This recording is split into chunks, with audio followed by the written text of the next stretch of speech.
Welcome to another episode of the world's best four-wheel driving channel. Now, if you drive a four-wheel drive, you have been marred with the opinion of the masses. And do you know what they think about you? They think you are the dumbest ever. And you would think that that's true. But Martin, there is a subculture of car enthusiasts that are dumber than the four-wheel drive crowd. You know who they are? No. Drifters. I can't say that. Actually, drifters are the skidding version of four-wheel drivers. Do you know what I mean by that? I like four-wheel driving and I like drifting though. Does that make me a dumb? No, but I like them both as well. Makes you a dumb. We've established this very early on, that we are both dumb. Yes. And here's the thing though. The four-wheel drives are all the same. It doesn't matter if you've got a Mahindra or you've got an Amarok or whatever. Some of you fools think there's a difference between a Land Rover and a Land Cruiser. The shit's all the same. So let's just stay out of the comments with all your silly shit. About what is a four-wheel drive, what's not a four-wheel drive. You've got the different classes of four-wheel drive, of course. You've got the Ultimate, which is Land Rover. Then you've got your Patrols. Then you've got your Land Cruisers, then you've got your LDVs, your Mahindras and all that sort of stuff. Then you've got the Utes, of which this is one. Your Rangers, your Navaras, your Amaroks, your Hiluxes, all that. That's like the next class of four-wheel drive. This is a Ute. That's four-wheel drive, not a four-wheel drive. You all know it. Everyone knows it. Let's just be real. Anyone that's never driven an Amarok is like, it's not a real four-wheel drive. They're right. No, they're not. It's got four wheels and they drive. No low range, that's everyone's Doesn't need low range, it's got an 8-speed. Well, arguably that's better than a 5-speed, but I think low range is like a thing that if you're a four-wheel driver, you really care about having low range. Martin, because you know why? I know why. Because it's an extra dick to pull. Like it's a big dick that sits next to you and you go, ugh! And then you go, I'm in low range now. And then you crawl up shit. Martin, I read in a legitimate publication, one that was actually printed, that the reason that a 6-speed box is better on a Subaru is because you get an extra gear. Oh. And he said that it was better on the highways because you get 6th. Oh, God. Really? So, yeah. So we don't need to get right into that right now, but what I'm saying is there's a lot of people out there that don't know what they're talking about. Oh, including us. And you shouldn't... Sometimes. Come on, man. We're trying to tell people that Amarok's the best four-wheel drive ever made. I'm halfway through a flow here. Sorry, go flow. You shouldn't be talking about things you don't understand. That's why you're here. We've made a career of it. On the world's best four-wheel driving channel. Wasting the internet already. People... No, it's worth talking about, because look, there has been some feedback, a lot of it fair, saying an Amarok is not a real four-wheel drive, it has no low range, and it's not very good to drive. I agree with all that, except the bit about it not being good to drive. Who said it's not good to drive, though? Plenty of people say no one said that. They say they're shit. Oh, it's Amarok's are shit. Or they say they're unreliable and they blow up. See, it's not been my experience that it blows up, and it's not been my experience that they're shit to drive. The low range thing, I don't know. I haven't done full hectic mud bogging in this. Been on plenty of dirt roads and all that sort of stuff. Mud bogging's coming, though. Mud bogging will come. But my experience does not match that of many of the comments. Okay. But I'm one person. Hey Martin, last thing because we are wasting the internet right now. Land Rovers. Yes. You've owned... Multiple. You've owned 2 of them, I have owned a couple of them, yeah. And you've owned a Tesla. Yep. So the embarrassing stuff's out of the way now. It's all uphill from it. They are the most embarrassing cars you can own. I was thinking, what's the car that you could turn up to like a Cars and Coffee? The most embarrassing car you could turn up in is either a Tesla or a Land Rover. Didn't you buy a bog stock Corolla? Martin, we're not talking about me. Just keep it. Sure, just keep it on track for a second. But I actually think the ultimate car is going to be a Land Rover and an Amarok combined. I would call it the Landcock. Yeah, it's a very powerful name, isn't it? Yeah. What's the opposite of a Landcock? An ocean. Oh, that doesn't sound good. Also known as a Corolla. All right, we've got some mods to do today on this car. Yeah, we do. Do the thing.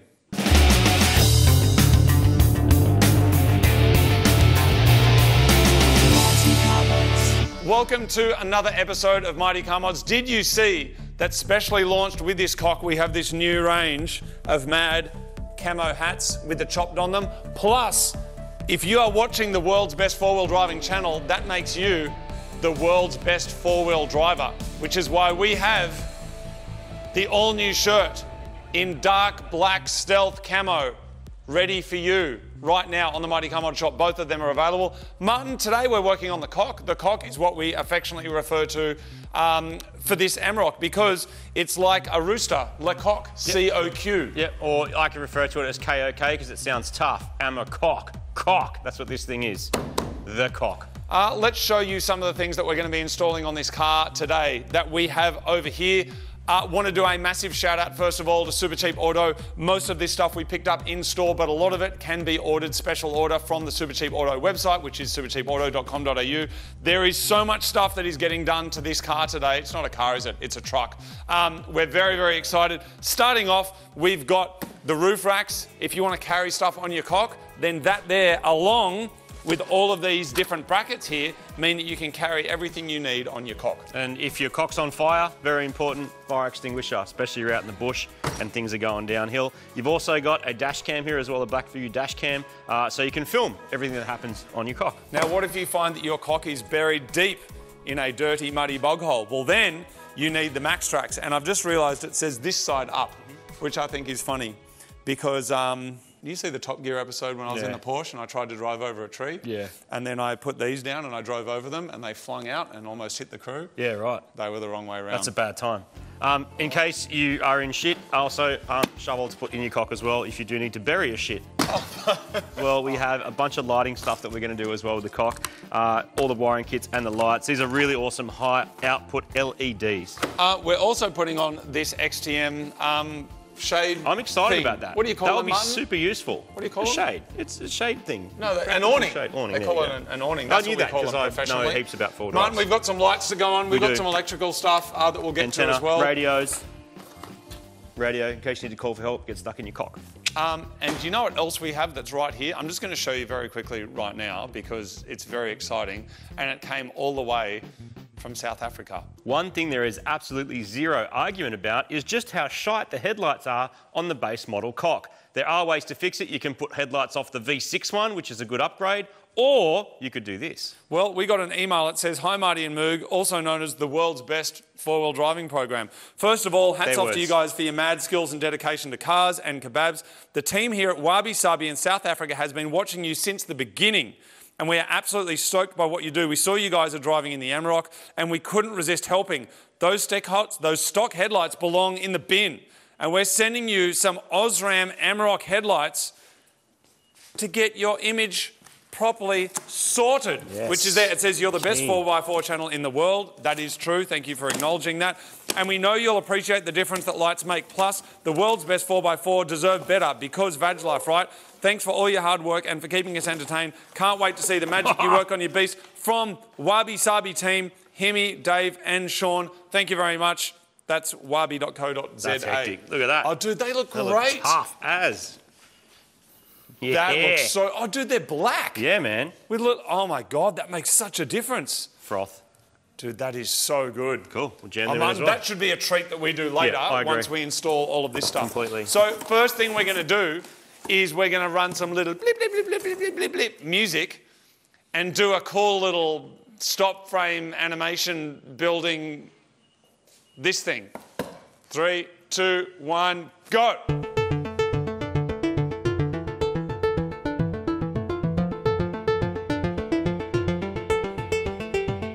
Adding a roof rack to your four-wheel drive gives you loads of utility and options when it comes to customising your four-wheel drive. The first thing that we need to install is these ridge mounts on either side of the truck, and then the lightweight rack will mount to these.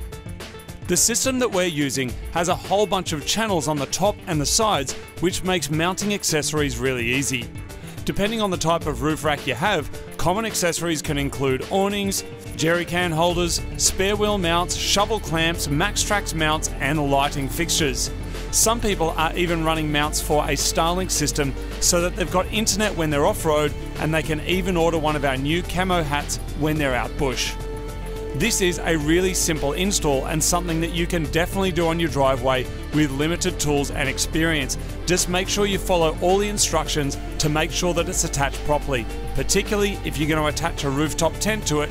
Then be prepared for everyone at the campground to think you're a flog. Installing a roof rack like this really is a no-brainer if you're going to be doing some off-roading or you just need to carry stuff around, because you really don't lose anything. With a lot of kind of modifications to do with cars, normally there's obviously a good side and often a bad side. You look at, say, maybe engine mounts that are really hard. Yeah, maybe they get you better performance, except then you've got to suffer the consequences of having more vibration and stuff like that.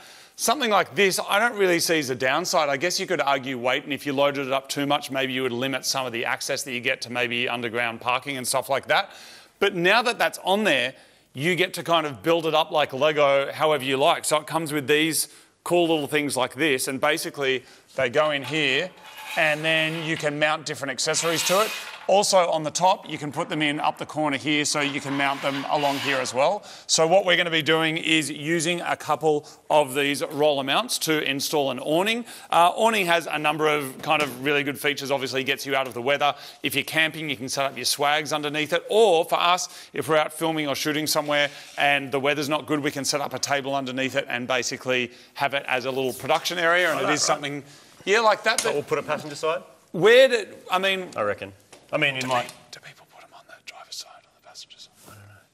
I'm just going to pretend that I know. People normally put them on the passenger side because... No, but you'd want to get out of your car and have the... People put them on the passenger side because that's where you put them. Because if you pull up on at the curb, wait, there's no curbs on your four-wheel drive. No, passenger side, because then whoever's in your passenger seat can stay dry. That's a good idea, let's do that. But then you're going to get wet when you get out to pull it out. Put an awning on both sides, job done. There's a reason why any four-wheel driver worth their sweat runs an awning on their rig. You can pick them up for fairly cheap, they're easy to install and quick to put up if you need some shade or you need some dry. Using these channel mounts, we can install the brackets anywhere along the roof rack. When we've been off-roading, we've set up our swags under these covers for an extra level of protection from the elements. And it means during a storm, you're not packing up your swag when it's wetter than a pelican's gooch. So we've installed this, we've just done everything up loosely. That is the way that it's meant to be oriented. But what we're going to try and do is actually invert the brackets. So instead of being up here, actually bring the whole thing down to... We've got a little lower, Martin. So instead of being mounted up there, we're going to see if we can mount it here. Means the whole vehicle's a little bit more streamlined and still will be overhead height anyway. So we're going to flip these and see if that works. So these are designed to fit a bunch of different systems. It can be on a system like this, it can be on roof racks. Instead of having ours up like this, we are going to flip it that way, as my good friend, the best four-wheel driver in the whole world, just mentioned. But that little dig there is going to get in the way. We don't need it because our awning mounts to that section, so we're just going to cut that off, took a bit of paint on there so it doesn't rust, and throw it on. It should look excellent. An important consideration as to how much stuff you stick on your roof tray is not just the static and dynamic weight, but also the overall height and the aerodynamics. Even though most four-wheel drives are about as aerodynamic as a house brick, but not wanting to limit being able to get into underground parking, we're lowering the mounting positions of our awning, and hopefully this still leaves enough room for us to stand at full height. I've never used one of these before, Martin. I don't even know how they work. Neither. We'll learn together. What is that? Wait on. What happens now? The poles are built into it. You take the poles out. Yes, look at that. And we put some poles in it. How cool is that? It doesn't have any poles built into it. Yeah, here, pole there. You grab the pole thingy like that. You grab your pole thingy like that. And this somehow gets extended somehow. And there's more poles over there, look. Oh, this pole fell out. How do you make it... This is a bit different to the usual ones that I use. Oh, yeah. They actually do fall out. How do you make it not fall out? I don't know. How does it hold? Like, what do you... There. You tighten that up again. My pole fell out again. Tighten that up, and then there's probably some proper way to do this. But look, then you grab these ones. These ones. But why does these poles attach to this pole? See? Like that. In there. But how does it stay up? I don't know. That goes into there, and then you've got a thing, see? Dude, we have no idea what we're talking about. Look at that, dude. That's so cool. Mine's not, because mine fell out. Everybody remembers their first awning, don't they? You know what I mean? When you get a four-wheel drive, then you get an awning, and you're like, whoa, it's the best thing ever. Martin, mine This would keeps direct falling all out. the water that way. Martin, can you hold that for a second? Yep.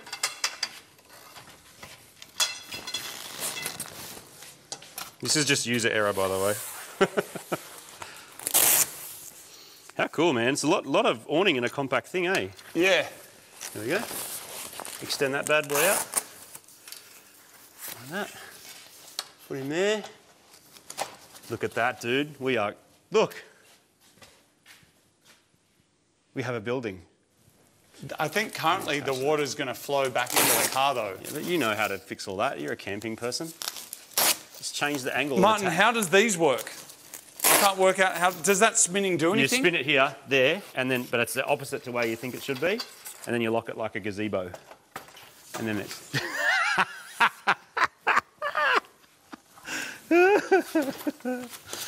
That's pretty funny. Dude, some people actually have four-wheel driving channels where they do this shit, like, properly. Oh, and they'd be like showing it off and going, this is the experience that I've had and this is how you're supposed to do it properly. I think that's pretty funny. Nah, we're doing a good job. Martin, we're doing the best job. We're doing the best job that we can do. And really, in life, that's something you should... Does it... Because it... This is partly because of where we mounted it on the car, but also partly because we don't have these ones. Let's just at least get it right, Martin, because it's a little bit embarrassing. Look at that. It does have to go towards the car. Because there's a lot of four-wheel drivers watching our channel for inspiration, mate. I'm not sure they're watching it. Dude, look at that. Sick. But... Look at it, dude. And then you make it nice and tight like that, see? Oh, yeah. Yeah. Martin, the thing I don't understand, though, is that the water's going to flow back towards the car now and just into the bag. Yeah. Because we put it low. But if you put it real high, maybe it wouldn't. But look, we've got shade. Who cares about rain? In the rain, just keep driving to the next bog hole. This is awesome. I like it. I've seen the ones as well, which you can get that like concertina around the back of the car, but most people don't put them on dual cabs because then you can't open the boot and stuff. Like, that's better for patrols and real four-wheel drives. I think they are the best ones because you literally go fan out and then there's a little thing on it. That's what I run on my patrol. Oh, really? Run all the way out here and then there's a little clip on the end and you just clip it around the edge so it doesn't need any of these bolts and stuff. I can get so far in my Land Rover, man, I don't even need to stop. I just go through so many bog holes so quickly, it's like I don't need to stop. Have you heard that saying, Martin? Take a Land Rover if you want to go on an adventure. Take an Amarok if you actually want to come back. No. Ah, spider. How does it have a spider in it already? Does it actually? Yes. Shit, man. Look. Whoa. See? Oh. That's an excellent modification. That's an excellent modification. Look at that. And put them back there so don't scratch. Job done. Now we need some lighting. Do you know what the most important thing is about being a four-wheel driver?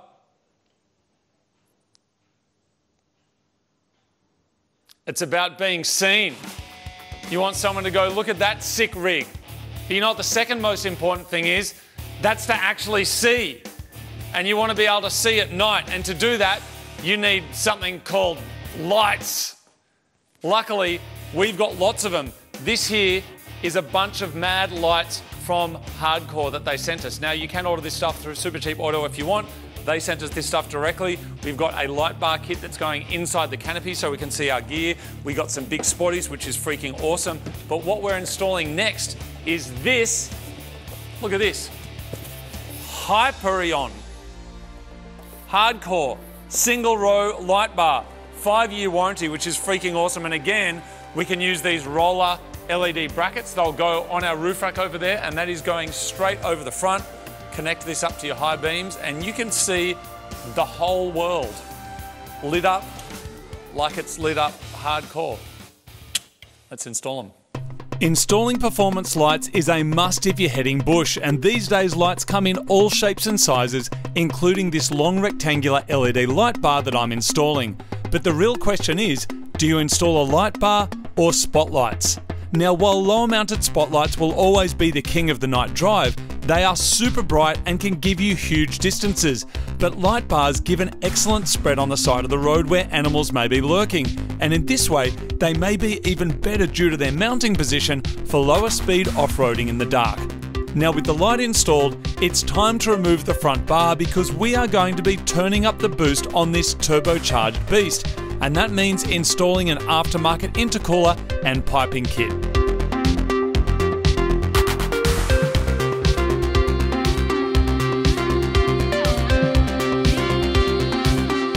While we're here, we are removing the factory headlights because on and off-road, these base model lights are absolutely pathetic, so they are going directly in the bin.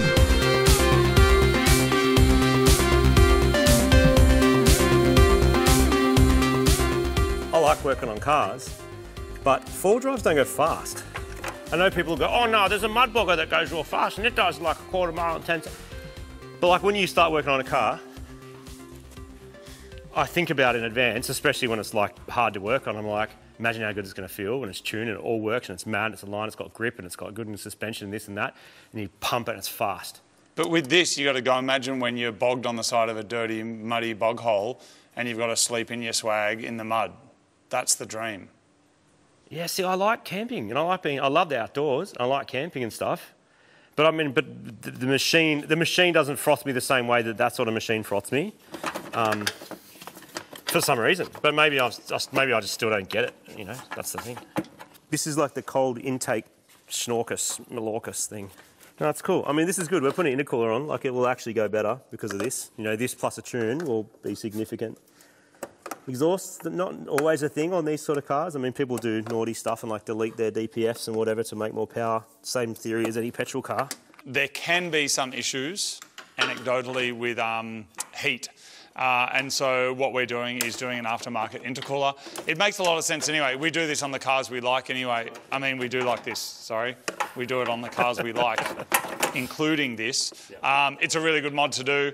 There's no downside to it really, other than in this case, it looks like quite a complicated setup to actually install it. But in terms of once it's on there, you got cooler air, particularly with doing a tune. We are going to give this car a tune as well. So that is what we're doing at the moment. Oh, good job, Martin. You did it. Let's pull this thing off. Hang on, there's still a... You actually did it, Martin. Sensor on here. Being a Volkswagen, it's probably like a butt temperature sensor. Oh, the driver's butt's a little bit too cold. Better not give it enough power yet. I know a lot of people do run their kind of stage ones on all their different cars, you know, just plug it in and get more power, you can do that. But I think those supporting mods of, you know, some kind of intake, some kind of front mount, maybe turbo inlet elbow, we've done that quite a few times before, is always a good idea. That just lifts up. There we go. Just put it out of the way, unplug that and put it back there. Great. And this is where we're after. That. The middle one is the intercooler. That's I'm assuming oil cooler. Power steering or something. That's aircon. Intercooler. We're going to reuse this bit, and then radiator at the back there. One of the important considerations when you're putting an aftermarket bar on your car is how that affects airflow and heat. And in our case, we want to make sure we're not heat soaking our intercooler, which is why we're replacing it with a bigger, more efficient unit. One of the best upgrades you can do for any turbocharged car is upgrading your intercooler. Of course, you can also upgrade your intercooler on your naturally aspirated car as well, except you don't have one because you don't have a turbocharger. You're just not going that quick unless you've got a Honda Civic. Anyway, this is a PWR intercooler. They do cooling solutions for like NASCAR V8 supercars, Formula One, and also Amaroks, which is what we've got over there, which is basically the Formula One car of the off-road world. This here is 100% Australian made and doesn't involve any cutting or anything like that. It's made by made here in Australia with fabricators. Oh, Martin, there's the old one. There's the old one. And so, as you can see, it's much thicker. Look at it go. Fully fabricated, and the biggest difference as well. No plastic end tanks either. Oh, exactly. No plastic end tanks, and these are crimped on, and they can age and wear out and blow up just like radiators, and these are made to a price point because they've also got to sell you an entire Amarok, whereas these guys can focus on just that. Yeah. Martin, let's unwrap this. Stick it in. Comes with a piping kit as well, an optional one. We've got a piping kit, so we replace our original big rubber hoses that are how many years old and how many 100,000 Ks old with some brand new pipes. So it's going to look pretty nice. It sits sandwiched in there between an aircon and a radiator and some other cooling stuff. It's got instructions that actually look like you could follow them, well, I did. Which is rare these days because for a lot of modifications that are bolt-on, they just don't bolt on. Or their instructions look like they're a photocopy of a fax. Martin, in Japan, faxes are still massive. Still a thing. Fax machines. And the other thing is when you go to pay for something and you go PayPass, it has the PayPass logo. You can go beep on your phone and they go, no. Cardo. Yeah, card. Insert. Even though you can. So it's like they've got robots that'll... Yes. True. And bring you dinner. Yes. Like literally beep, beep, beep, at the beep. same time. Yep. Yeah. Right? Yep. And then fax you the bill. It's time to unwrap our new intercooler and then remove the rest of the factory piping, which can go directly in the bin. So this is the original intercooler pipe, just like a rubber hose, like a radiator hose really, and that's kind of what it is. That does wear out eventually. Heat, time, oil, there's a lot of oil in there as well from our nice oily diesel. They do wear out, so putting an aluminium one in is a good upgrade, just with some new clamps that go onto there. We'll replace it, we've got one for both sides. It's going to be excellent. Oh, got it. Yes.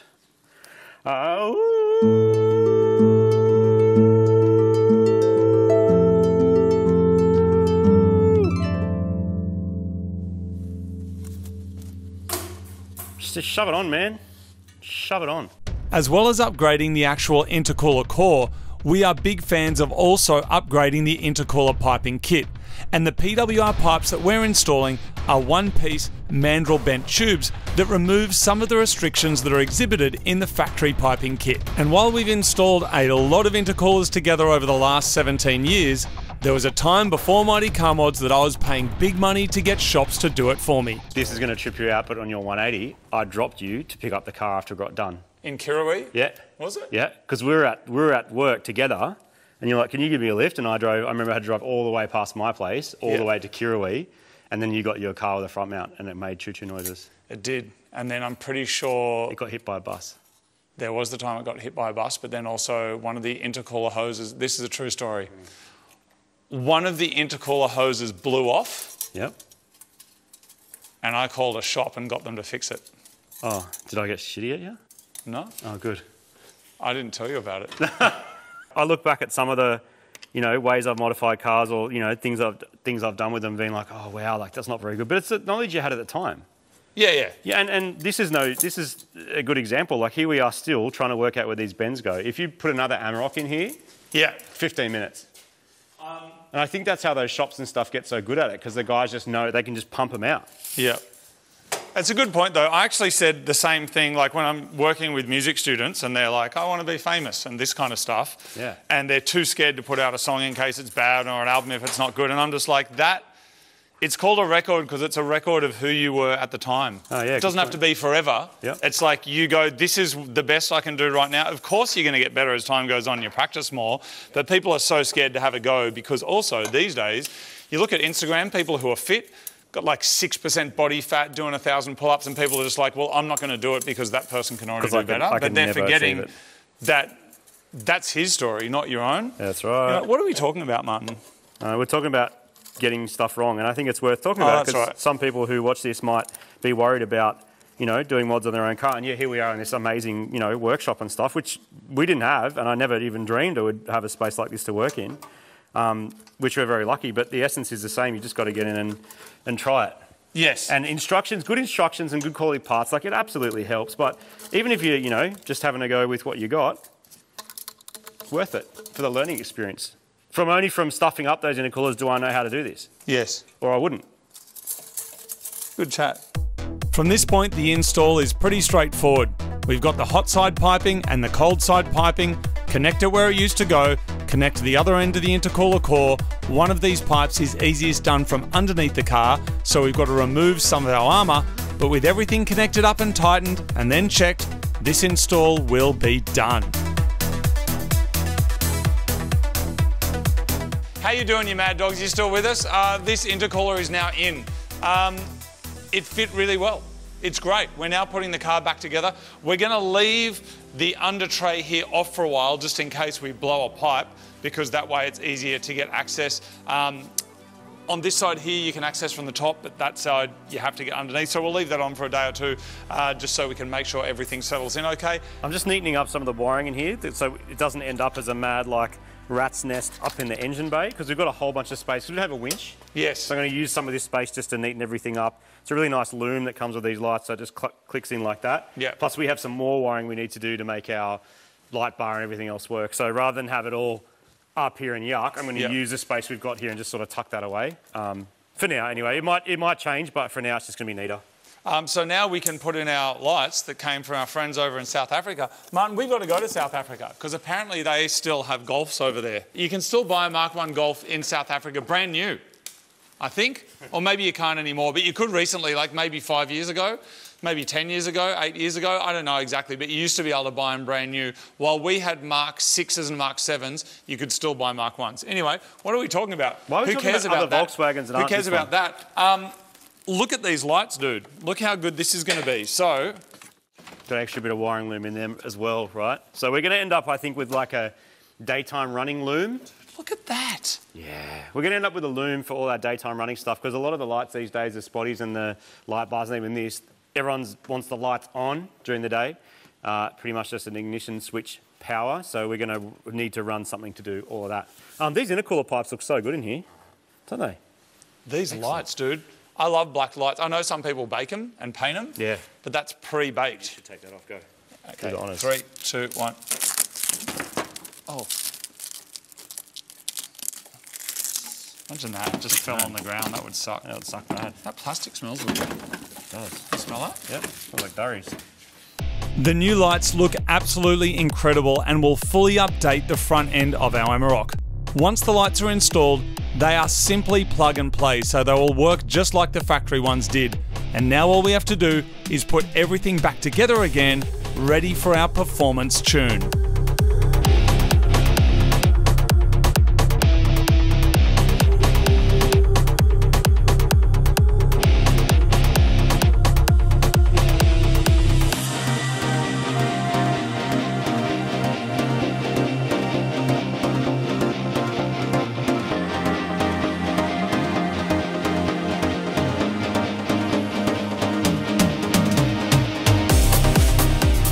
After reinstalling our front bar, next up we're going to be installing some hardcore LED spotlights to our front bar. Now you can get any shape you like, but the most common ones you'll see are round like this. Most importantly, you want something that's durable, with excellent performance and easy to install, and these tick all the boxes. With the lights on, I'm giving the VW badge a couple of coats of black paint because now the car deserves it with its more aggressive look. And with that done, now it's time for our tune. Oscar has come down from Eurowork and he's going to be installing the Amarok 2-litre Stage 1 Revo tune. He's going to flash that on and we're going to get more power plus more torque. We're going to be adding around 30 to 40 horsepower over the stock figures, but the real gains are in the torque. We're also going to be adding around 40 Newton meters of torque, which is incredible. If you're looking for better drivability, particularly when towing, and you want a smooth increase in power, then definitely check out a Stage 1 tune for your Amarok. Best four-wheel driving channel in the world, damn it. This is about as far from a soft rotor as you could ever get, isn't it? It's not soft. It's a proper hard, big, hard, grey, like wide, chunky Amarok. I reckon it looks great. Yeah. Yes. Come on, man. Nah, yeah. I don't know, dude. I don't know. Yeah, it looks like Amarok. Yeah, cool. It's good. Oh, dude, come on. It looks better. I'll give you that. It looks better. Like, that looks fat. This is kind of cool. The lights look great. The rival bar's great. Martin, what would you rather be driving, this, or would you rather be driving a Land Rover? Be honest. Land Rover. Oh, my God. Come on, what do you mean? All day. Don't embarrass yourself in front of everyone. They are like... Dude, how many times do you see proper Land Rovers on four-wheel driving channels? 0. What do you mean? How many times have we shown a four-wheel drive that's a Land Rover? Didn't the Land Rover Defenders like with the four-wheel drive forever? God, for amateurs, dude, how many times have we shown Land Rovers on our channel? Oh, 0. 0. And as I said, if the world's best four-wheel driving channel doesn't even show Land Rovers, no, you're right. Who cares? Yeah, world's best four-wheel drives are obviously utes, dual cabs. That's nothing to do with the tax benefits of having a ute over having an actual four-wheel drive. Can you carry a tonne in the back of a 79 Series? Probably. I don't think you can. You reckon? No. They're pretty chunky, man. Unlike an Amarok, which will take a European-sized pallet with a 3.5-tonne towing capacity, people with 79 Series, dude, they know that they're not legit. They know it. Dude, turbo V8 diesel or whatever is pretty cool. Ugh. You reckon? Ugh. I mean, we could, 2-litre four-cylinder. Exactly. Thank you. That's what I'm talking about. So confused.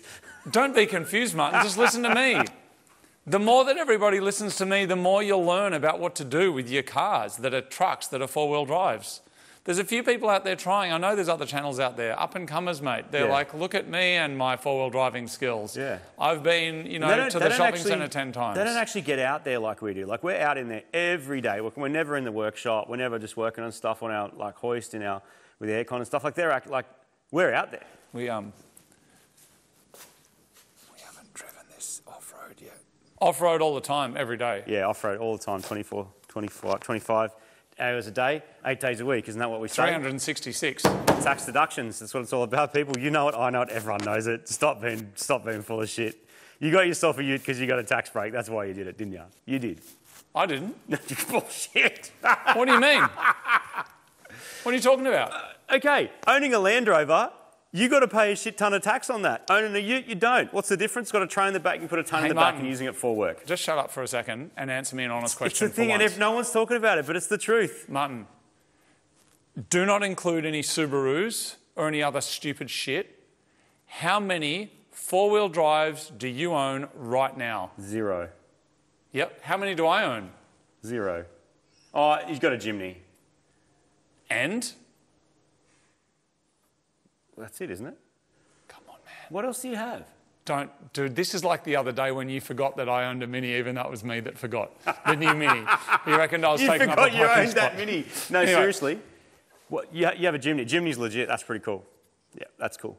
Come on, man. What else? I own 4 four-wheel drives. I'm not even shitting you. I own 4 of them. No, you don't. I drive 3 of them regularly. And this one here, I only haven't been going off-road in it yet because it's been in the workshop. And you own 2. What is wrong with you? Any. I sold them all. Where's your Land Rover? Sold it. I sold it a week ago. You are so full of shit. No, I did. I sold it. I did. I lost a fair bit of money on that car. That was a bit embarrassing. But anyway, sold that. The one before it was broken, so sold that. That was the Discovery 4. That's a real one. That was... Because they've... Dude, wash your mouth out. Discovery 5s are awesome. It's not a real one. It's not called a Discovery What do you 5. Because Discovery 4's got the split tailgate. Dude, Discovery 5 has a button in it. You just go off-road and then you just can off-road everywhere you want. Does it have a split tailgate? I don't know. Probably not. What do you mean probably not? You just said you owned one. Yeah, I know, but I didn't really lose the tailgate. I just hooked my boat up and went Don't fishing. start talking about fishing. I went fishing. That's literally why I owned it, so I could launch my boat. But guess what you can do with this? Launch boats, tax-free. Well, technically not really. But that's what most of you are doing with your jet skis. Let's be real. Your RAV4, is it? I own a RAV4. Did you forget? I forgot. That's not a real four-wheel driver. That's the definition of a soft roader. It happens to be sick with ethanol and turbos and stuff, but it is not a four. Come on. Dude, Really? it's as hard as this is. You might have to thumb it in on some of the heavier trails, but it's absolutely still a four-wheel drive. Never really thought about it that way. You know what I mean? Until you just said it. All right, everybody, we got a new hat. Don't put your thumbs in because Here's they the can new snap hat. off. When you thumb it on the wheel, check it out. And also, we've got the new four-wheel drive shirt, world's best four-wheel driver shirt. We were off-road recently on an important off-road mission in one of my four-wheel drives. And as a public service announcement, Martin would like to tell you... All hardcore four-wheel drivers would know.